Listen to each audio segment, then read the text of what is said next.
इस दुनिया में हर व्यक्ति सत्य ही सुनना चाहता है, लेकिन हर किसी का अपना सच है जो सभी के मानकों पर खरा नहीं उतरता। सभी व्यक्तियों का संसार को देखने का नजरिया अलग होता है और उसी के आधार पर वह अपने सत्य की परिभाषा करते हैं। कभी आपने सोचा कि सामने वाला व्यक्ति अपनी बात पर इतने भरोसे से कैसे टिका हुआ है, जबकि वह सरासर झूठ बोल रहा है? आखिर क्या है इसके सच्चाई का रहस्य? इसे समझने के लिए हमें कुछ प्रश्नों की ओर चलना होगा। सत्य वह है जो हमेशा से मौजूद था, आज है और हमेशा मौजूद रहेगा। असत्य वह है जो कल नहीं था, आज है और कल नहीं रहेगा। हर वो चीज जो टूटकर बिखर कर किसी और चीज में रूपांतरित हो जाती है, झूठी है। अगर वो सच होती तो हर परिस्थिति में एक सी रहती। ये पत्थर, ये चट्टानें, ये नदी, ये पौधे, इन सबको आज जिस रूप में हम देखते हैं, कल उस रूप में नहीं देख पाएंगे। और हो सकता बहुत सालों बाद इनका रूप इतना परिवर्तित हो जाए कि ये पहचान में भी न आए।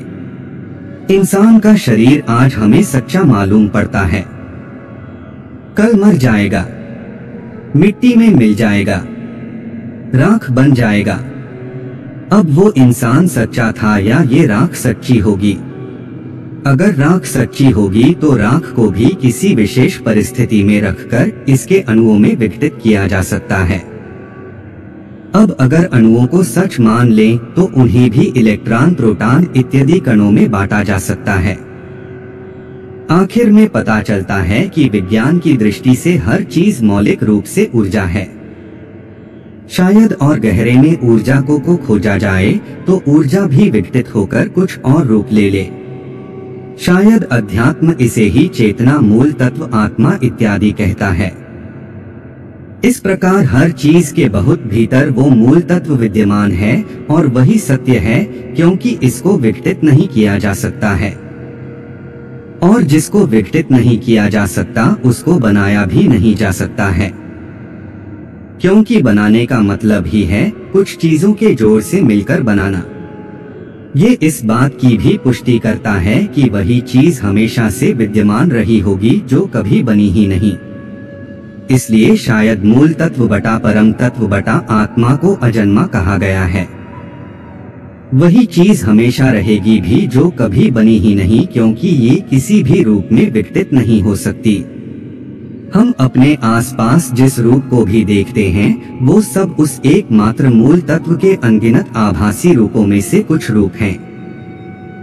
ये सब आभासी रूप सच में नहीं हैं। हम इनको सच मान लेते हैं और इनसे जुड़ना शुरू हो जाते हैं, मतलब इन्हीं से अपना अस्तित्व समझ लेते हैं और अपने इस आभासी अस्तित्व को बचाने और बनाने में ही दुख पाते हैं, क्योंकि हमारा आभासी सत्य धीरे धीरे हमसे छूटता चला जाता है। शायद इसलिए हमारे ऋषियों ने संसार को माया कहा है। माया मतलब जो लगती है कि है मगर है नहीं। ये माया भले ही झूठी हो मगर इशारा करती है उस मूल तत्व की तरफ। ये ठीक ऐसा ही है जैसे कुम्हार का चक्का बहुत चलायमान है, परिधि का हर बिंदु प्रतिपल गतिशील है। इसकी ये गतिशीलता चक्के के केंद्र की तरफ इशारा करती है।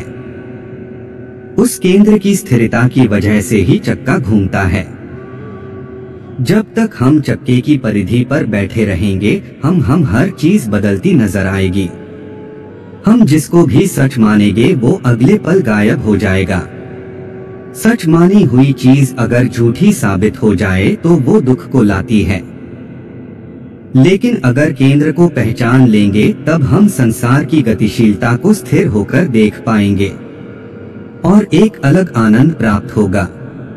केंद्र को पहचानना बस है, परिधि को तोड़कर केंद्र नहीं ढूंढना है। ऐसा नहीं करना है कि आप सिनेमा में फिल्म देख रहे हो और आपको मालूम चले कि फिल्म झूठी है तो जाकर प्रोजेक्टर तोड़कर फेंक दें। सब कुछ वैसा ही रहेगा, बस उस सब को देखने की निगाह बदल जाएगी। निगाह तभी बदलेगी जब केंद्र की पहचान होगी। यही केंद्र सत्य है और एक बार सत्य का पता चल गया तब कभी दुख नहीं होगा, क्योंकि वो सच्ची का सत्य है और सच्ची का सत्य कभी झूठा साबित नहीं होगा। अगर गौर करेंगे हम तब पाएंगे कि संसार का सब दुख तभी होता है जब कुछ न कुछ झूठा साबित हो जाता है। इस प्रकार अगर हम सत्य से जुड़ गए तब हम परमानंद को प्राप्त हो जाएंगे। मनुष्य के हिसाब से सत्य एक विचारधारा है जो संख्याओं के आधार पर बनाई जाती है, लेकिन वास्तविक सत्य तो वही हो सकता है जो अमिट अजन्मा है, अर्थात जो बदल न सके, जो सभी के लिए एक समान हो और जिसकी संगत में दुखों से मुक्ति मिलती हो। किंतु शारीरिक तल पर जी रहे व्यक्तियों के लिए सत्य की परिभाषा उनके स्वार्थ के आधार पर तय होती है। जैसे यदि किसी बात को बहुत सारे लोग मानने लगे तो उसे सत्य घोषित कर दिया जाएगा। जिस तरह प्रकाश के अलावा सब कुछ अंधकार होता है, उसी तरह सत्य के अतिरिक्त शेष असत्य ही होगा। असत्य को पहचानने की सबसे कारगर विधि यह है कि उसके साथ चलते हुए आप बहुत जल्दी हताश हो जाएंगे और आपका जीवन दुख के भव सागर में डूबने लगेगा और फिर आपका मन सत्य की खोज में पुनः निकल पड़ेगा, क्योंकि कोई भी मनुष्य सत्य के बिना आनंदित नहीं रह सकता। अक्सर आपने देखा होगा, हम अपनी खुशी के लिए जो भी कार्य करते हैं अंत में उसी से हमें दुख होता है, क्योंकि वह सच नहीं था लेकिन हमने उसे सच मान लिया। वैसे तो दोनों में अनगिनत भेद है, लेकिन प्रमुखता से देखा जाए तो सत्य अनंत है, लेकिन झूठ की एक सीमा होती है जिसके करीब पहुँचते ही वह बेनकाब हो जाता है। सत्य शुरू में तकलीफ देने वाला और बाद में आनंदित करने वाला होता है, वहीं झूठ प्रारंभ में क्षणभंगुर खुशी बिखेर कर दुख की खाई में धकेल देता है। सत्य का साथ हमेशा चुनौतीपूर्ण होता है, लेकिन असत्य बहुत सी सुविधाओं के साथ आता है। सत्य निर्वस्त्र है, इसलिए कुरूप प्रतीत होता है, लेकिन असत्य माया का चोला ओढ़ कर आता है। माया अर्थात वह भ्रम जिसके प्रभाव से आप अपने यथार्थ से अनभिज्ञ हैं। निसंदेह सत्य पराजित नहीं हो सकता, सत्य ही मनुष्य की आवश्यकता है।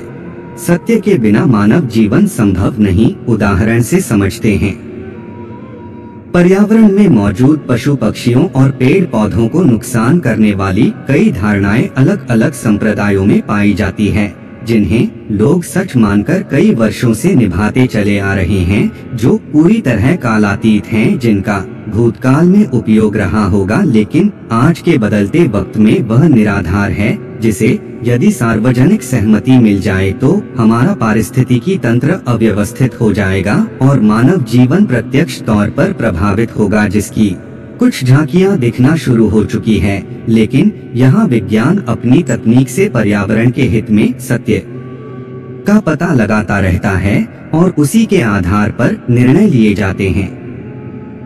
असली सत्य तो वही कहलाता है जिससे सारे जगत को आनंदित किया जा सके। यदि आप सच की खोज में हैं और अज्ञानतावश झूठ का दामन थाम कर बैठे हैं और निरंतर अपने काम की दिशा से भटक रहे हैं, तो आपके काम में सत्य का अभाव है। आपको पुनः विचार करने की आवश्यकता है। आपको जागना होगा और यह समझना होगा कि सत्य ही आपको आपके मार्ग में अडिग रख सकता है, लेकिन आप अपने अनुसार जिसे भी सच समझ रहे हैं वह तो निश्चित ही असत्य है, क्योंकि वह आपका सत्य नहीं बल्कि दुनिया का सत्य है जो आपके दिमाग में धीरे धीरे करके अपनी जगह बना चुका है। आपको स्वयं के सच तक पहुंचने के लिए अपने सभी बंधन काटने पड़ते हैं और पूरी जागरूकता से निरर्थक कार्यों को अपने जीवन से हटाना पड़ता है, तभी आप अपने सत्य तक पहुंच सकेंगे।